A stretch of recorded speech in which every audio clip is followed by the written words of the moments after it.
everyone, how are you doing? This is MD Tech here with another quick tutorial.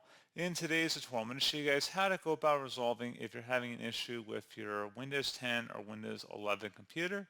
Specifically, if you're attempting to sign into your computer and you're coming across an error message that says we couldn't sign you in, the request is not supported, error code 0x80090002D. So this should hopefully be a pretty straightforward process here, guys. And without further ado, let's go ahead and jump straight into it. So all you have to do is open up the search menu,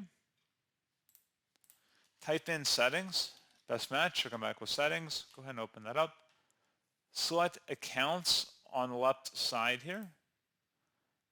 And then you want to scroll down on the right underneath account settings, select sign in options.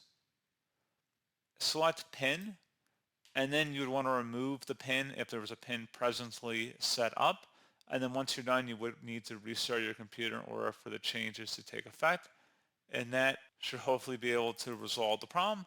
One final thing we can look into as well would be to reset certain file permissions. So if you want to open up the search menu and type in CMD, best match, you'll come back with command prompt, right click on it, select run as administrator.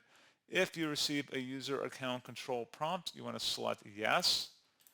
And now I'm going to have a command in the description of my video, guys. I want you to copy it from the description of my video, and then I want you to paste it into the command prompt window. So in order to do that, just go ahead and right click on the top bar of the command prompt, select that and paste that in. Once that's done, it should conclude by saying that it successfully processes files.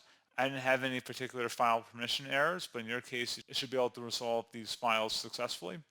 And that's pretty much all you have to do.